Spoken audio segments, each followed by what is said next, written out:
పార్లమెంట్లకు 15 మంది మంత్రులను మీరు బాధ్యతలుగా నియమించండి. పార్టీ పరంగా ప్రభుత్వ పరంగా నేను ఆదేశాలు ఇస్తా, పార్టీ పరంగా మీరు ఆదేశాలు ఇవ్వండి, వాళ్ళ బాధ్యత. అదేవిధంగా పార్టీ శ్రేణులు స్థాయి ఉన్న నాయకులను ఎన్ని మండలాలు ఉన్నాయో ప్రతి మండలానికి ఒక నాయకుని మీరు అపాయింట్ చేయండి. జిల్లా స్థాయి నాయకులను, రాష్ట్ర స్థాయి నాయకులను, జాతీయ స్థాయి నాయకులు కూడా ఈ కార్యక్రమంలో పాల్గొనాలి. ఒక్కొక్కరు ఒక మండల బాధ్యత తీసుకోవాలి. నేను కూడా ఒక మండలం బాధ్యత తీసుకుంటా. ప్రత్యేకంగా ముఖ్యమంత్రిగా కార్యక్రమాలు చేయడమే కాదు, ఒక మండలం బాధ్యత, ప్రతి గ్రామంలో పని జరిగిందా లేదా చూసే బాధ్యత, పర్యవేక్షించే బాధ్యత ముఖ్యమంత్రిగా నేను కూడా ఒక మండల బాధ్యత తీసుకుంటా. ఈ పార్టీలో జాతీయ స్థాయి నుంచి జిల్లా స్థాయి వరకు ఉన్న నాయకులు అన్ని మండలాలకు ఒక్కొక్కరు బాధ్యత తీసుకొని 20 తారీఖు నుంచి 30 తారీఖు లోపల ఈ కార్యక్రమాన్ని నిర్వహించడానికి అవసరమైన కార్యాచరణ తీసుకోవాలి.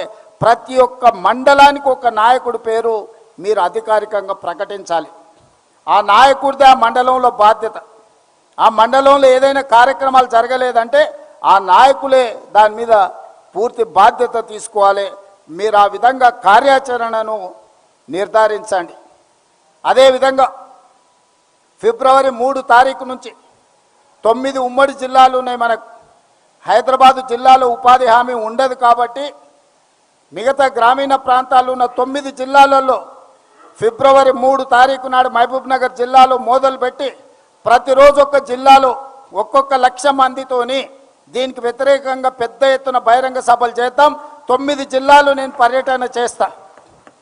ఫిబ్రవరి 3 తారీఖు నాడు మొదలుపెట్టి 9 జిల్లాలల్లా నరేంద్ర మోడీ గారి యొక్క దుర్మార్గమైన ఆలోచన, పేద ప్రజల యొక్క వ్యతిరేక చట్టం, రైతు కూలీలను కట్టు బానిసలుగా మార్చడానికి చేస్తున్న ప్రయత్నాన్ని తిరస్కరిస్తూ 9 జిల్లాలల్లా పెద్ద ఎత్తున సభలు పెట్టాలి.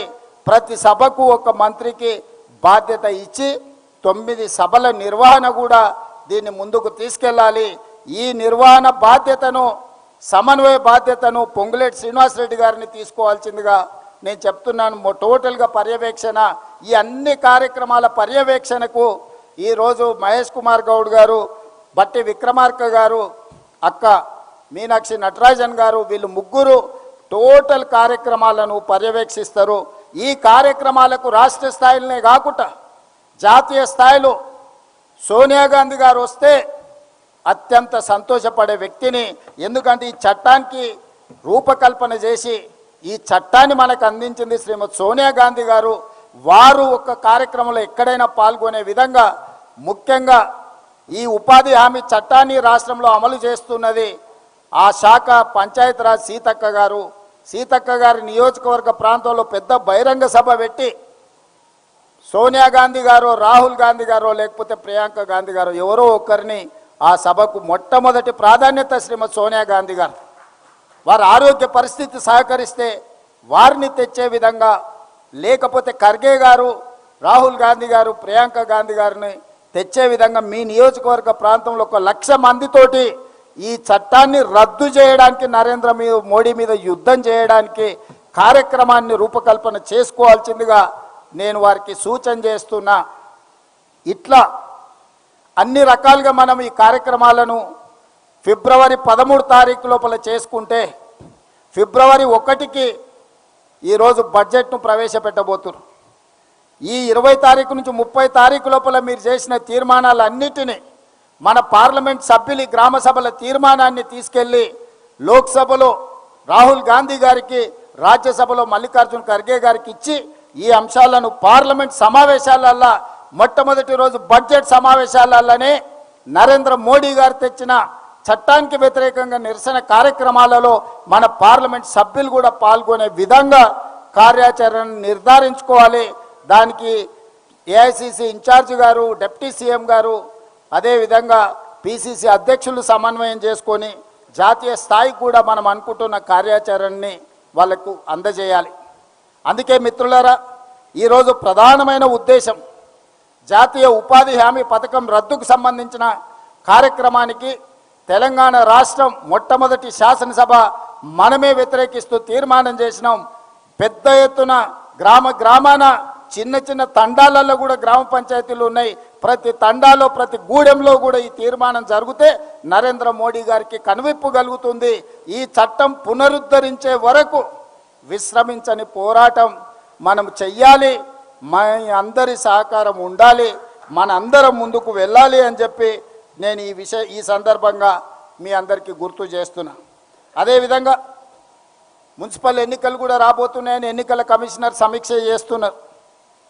2023లో ప్రభుత్వం ఏర్పడ్డది డిసెంబర్ మాసంలో. అంటే కార్యకర్తల యొక్క శ్రమ 10 సంవత్సరాలు కార్యకర్తలు ఎదుర్కొన్న కష్టము నష్టము కేసులు ఆస్తులు ప్రాణాలు పోగొట్టుకొని ఈ పార్టీ జెండా భుజం మీద మోసి 2023లో అధికారం తీసుకొచ్చిండ్రు. మనం అందరం కూడా ఈరోజు మంత్రులుగా ముఖ్యమంత్రిగా వివిధ హోదాలలో ఉన్నాం. ఇది కార్యకర్తల శ్రమ. ఆ తర్వాత నేను చెప్పిన మా ఎన్నికల్లో మీరు పనిచేసిండ్రు, మీ ఎన్నికల్లో మేము పనిచేస్తామని చెప్పి మన గ్రామ పంచాయతీ ఎన్నికల్లో పూర్తి స్థాయిలో సమయం ఇచ్చి జిల్లా పర్యటనలు చేసి అందరినీ సమన్వయం చేసుకుంటూ గ్రామ పంచాయతీ కార్యకర్తల ఎన్నికలు, గ్రామ పంచాయతీ ఎన్నికలు అంటే కాంగ్రెస్ పార్టీ జెండా మోసిన కార్యకర్తల ఎన్నికలు. అందులో 66% కాంగ్రెస్ పార్టీ విజయం సాధించింది. టీఆర్ఎస్కి 27% వస్తే బీజేపీకి 6%, వాళ్ళిద్దరు పొత్తులు కలిసి 33%, 1% కమ్యూనిస్టు సోదరులకు వచ్చింది. 2/3 మెజారిటీ అబ్సల్యూట్ గ్రామ పంచాయతీలలో మనం పట్టు సాధించినాం. ఇప్పుడు మున్సిపల్ ఎన్నికలు రాబోతున్నాయి.